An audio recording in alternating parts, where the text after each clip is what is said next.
again. So I just kind of want to do some quick some things I've learned after living in my car for 3 months now. And I think I was in my car for 2 months before when I was actually living. Very different experiences, but also I think it's very necessary to like be aware of what you deal with. So I am obviously a car lifer as of right now. I love the random fur that's just floating. I am a car lifer right now. My dream is to be a van lifer. Don't know how it's gonna happen, but eventually that's what I want to do. But living in your car can be very rewarding but also very difficult, so it depends on what your situation is. There are people who lives in their vehicles, their vans or RVs, but they're stationary most of the time, and then there are people who live in those vehicles but move around, travel. They might stay somewhere for a few days, a few weeks, a few months, but then eventually they plan on traveling. So my first experience living in my car was with me being stationary. I was basically living in the parking lot of my job. I would kind of go to the library and go to well, at the time I was working 2 jobs, so it was really easy for me to go from one job to another. It was literally 5 minutes apart. And then at night, after the last job ended, in the night I would just go to the parking lot of the job I had in the morning, and it worked out. It was a little difficult because I couldn't really maintain anonymity because people knew what my car looked like, and if I didn't like keep myself out of the way, you know, people would recognize that I was there. I don't think anyone did, or if they did, they weren't sure. But I did make the mistake a few times of like being directly in front of the store, and I think one night I had my lights on and I had opened the door to like spill out something, and I'm pretty sure someone passed and would have seen. So definitely I'm not the master of stealth camping whatsoever. When I first started, I wanted to.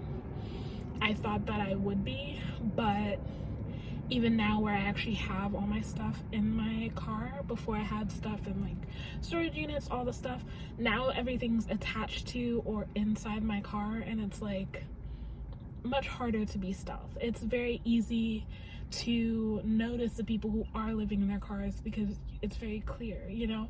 You'll have the pickup trucks that have like the caravan covering. Most likely the person is staying in their car. Anyone who has something attached to the top of their car, which I really want to get rid of mine, again, pretty clear. So being in cities, being in places, I feel like it makes you an easier target. And I've only recently started having coverings for all my windows, but even the coverings themselves kind of make it not stealth, you know, because it's like here I'm in somewhere where like people put it up because it's sunny, so they're keeping out the sun, so it makes sense.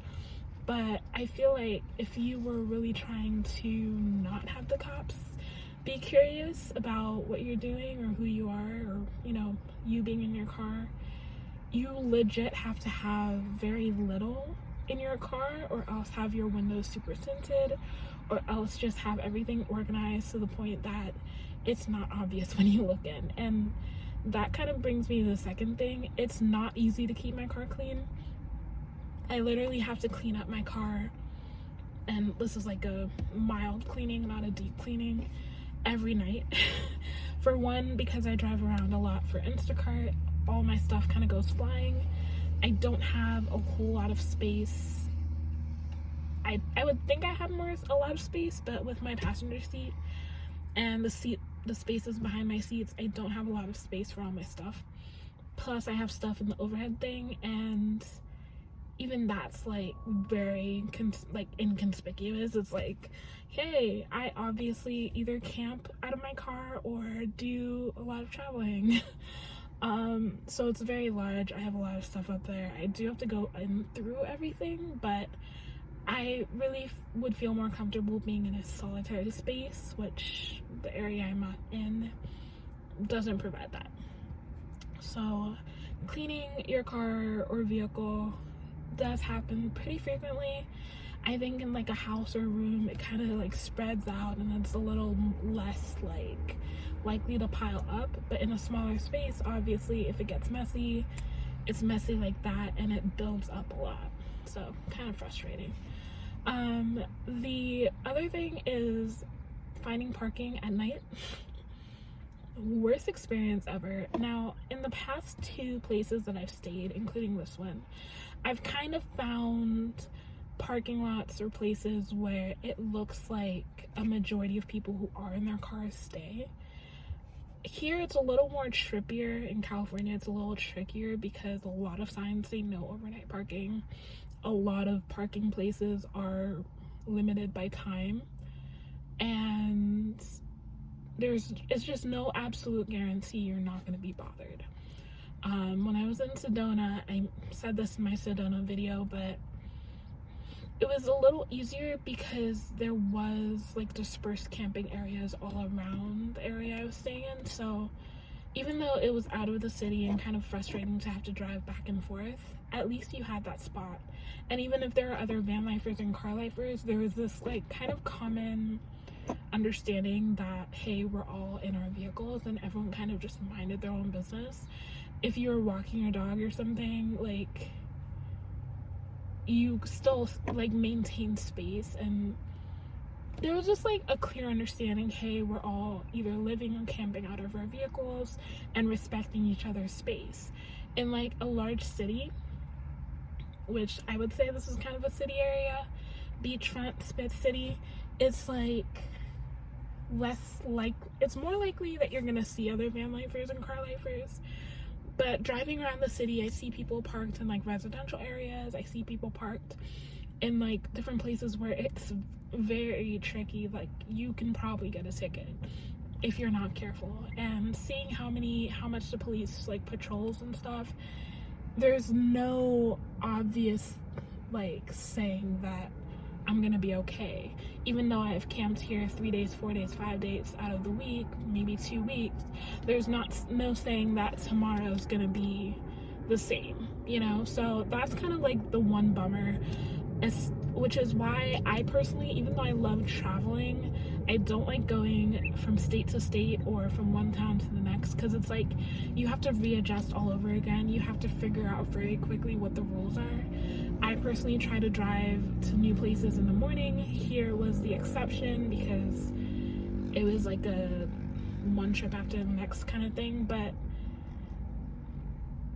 going in the morning at least lets you kind of scope out the area and see what it's like and experience, and, you know, see what the crowds are like, what the people are like, you know, what the situation is. Reading the signs is a lot easier. My first day here, I ended up in like a residential area, but it was still like city. It was kind of like inner city, busy.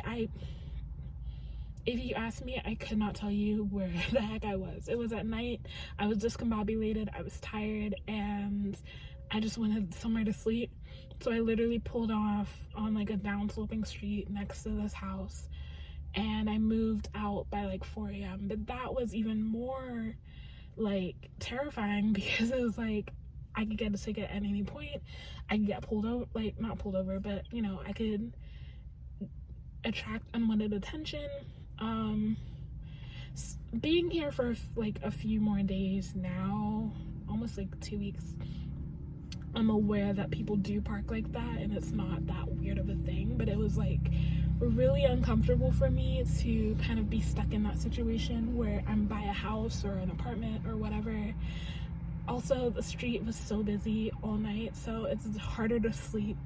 My cat Teddy is very like, he's dormant during the day. He sleeps, he chills out. I do let him out a little bit, but he kind of just chills out in the day, and at night he's more active. So that first night being here was so much worse because of all the sounds. He's like hyper alert of all the sounds, so he'll like perk up whenever there's something going on, and he's like digging his claws in me right now. But yeah, so that was not a fun day, and I think I might be getting ready to move into another city area, not looking forward to it because I hate cities. I really hate cities. If I could, I would just stay in like a forest like all the time. But unfortunately, that's another thing with car life, van life, RV life. Even though you might find a spot that's like quiet or not as busy or might be completely, you know, clear, I feel like it's harder to stay in those places long term unless you're allowed to. A lot of like dispersed camping is like a 2-week minimum that they say anyway. No one's really enforcing it, but it's like, I feel like it would be harder to stay in those places long term. Like, again, I haven't done this super long so far, but campgrounds either tend to have like be paid, and if you don't have money for that, free campgrounds tend to be like more primitive and not have as many amenities. But also, like, depending on where you're going, depending what state you're in, what area you're in, that campground might be so full of people. And if you're an introvert like me, it's kind of frustrating because it's like, I just want to be in my solitary space by myself. And like, I see van lifers and who make these amazing videos, and I'm just like, how are you in this place where no one else is? In reality though, they're probably just angling the camera so you don't see anyone else. But it's like, for me personally, it's uncomfortable to film outside of my vehicle if I'm in a crowded space. So that is one of the things I have found difficult so far, is that like, either you have the money to spend on a campground that's more private, or you have the money to have like all your resources that you need, that you can camp out for long periods of time by yourself out in the middle of nowhere. Or if you need to be by a city or a town, like, you're kind of at the mercy of the laws or the rules or regulations of that city or town. Like, a lot of states nowadays seem to be having like no overnight parking signs. Like, there's a, what were, for me, okay, I tend to go on van life blogs and things like that and search van life in X city where I'm planning to go, to see what it's like there.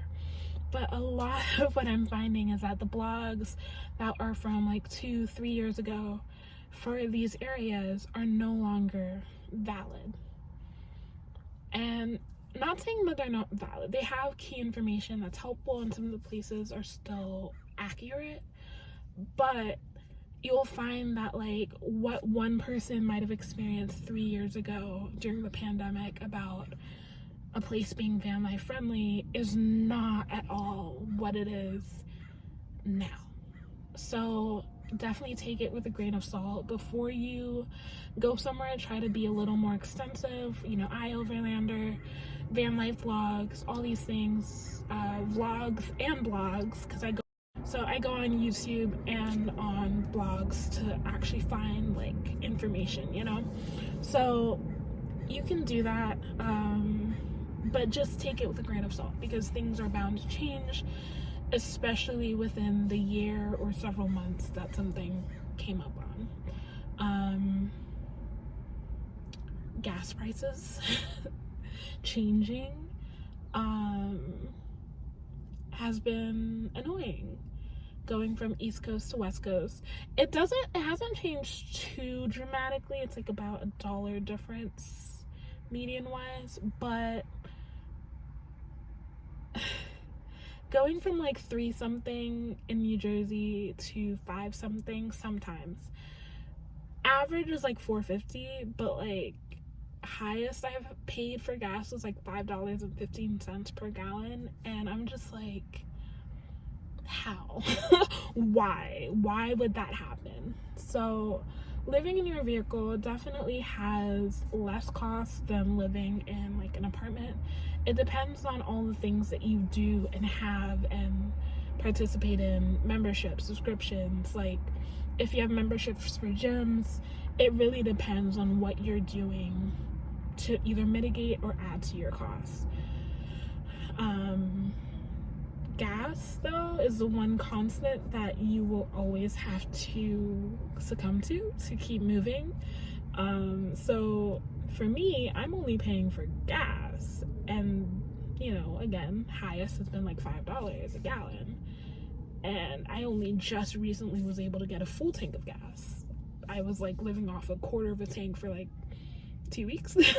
So, but the people who have vans and RVs are using diesel, and it's like, that's even higher of a cost. So I'm still trying to figure out for myself how to make consistent income on the road. Haven't yet achieved it, so I can't give any advice about that. I do Instacart, but this is the first like city that I've been in where Instacart is ridiculously low. Like, no one tips here. So I'm gonna be moving and hopefully it gets better. But yeah, I mean, I am in a good state because California like reimburses for what you should have earned at the end of the week for Instacart, so there is that. But it starts off ridiculously low. Like, I have not seen many orders over $10. And for me personally, when it's my gas, my home, everything is dependent on this, I literally, at this point, I've kind of given up because I'm like, I'm literally only going to work for when I need something. So if I need a meal, I'll do an order here.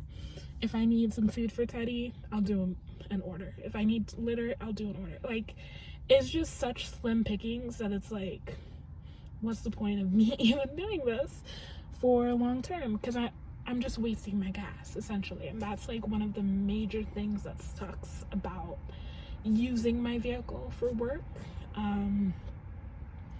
I am very much trying to figure out how to get out of that so that isn't the situation. But yeah, those are just some things that I've learned so far. You know, obviously living in your vehicle, you're gonna be a lot more aware of maintenance issues, engine issues, problems that arise, that it's like, because it's your home.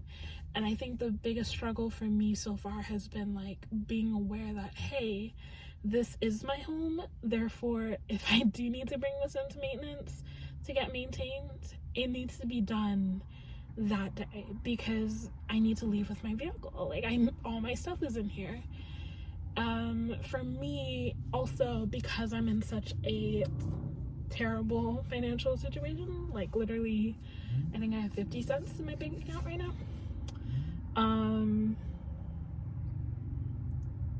It's not as simple to say, oh, I'll get a hotel room if anything goes wrong, or, you know, I can stay with friends. There's no friends.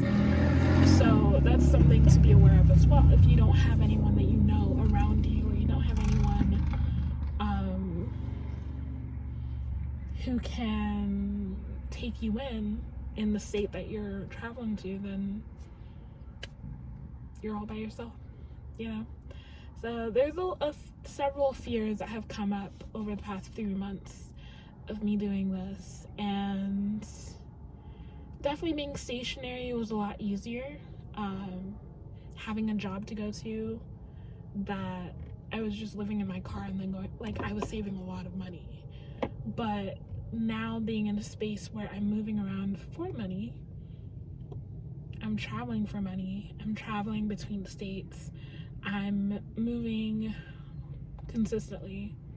I may be coming back to the same place every night, but I'm moving around a lot. So more resources, more gas. My oil life is completely almost done. So it's just like, it's a lot more pressure. But yeah, those are just some of the things that I've learned so far about car life, van life, RV life, over the past few months. And I hope it's helpful for anyone who is planning on doing this or going into this because you have to, as I have. Hopefully you have a better situation or are able to prepare a little bit better. I do want to do another video where I explain some of the things I bought, some of the things I've gotten and gotten rid of, some of the mistakes I've made. I will make a video about that soon, but those are just some things situation-wise to be aware of.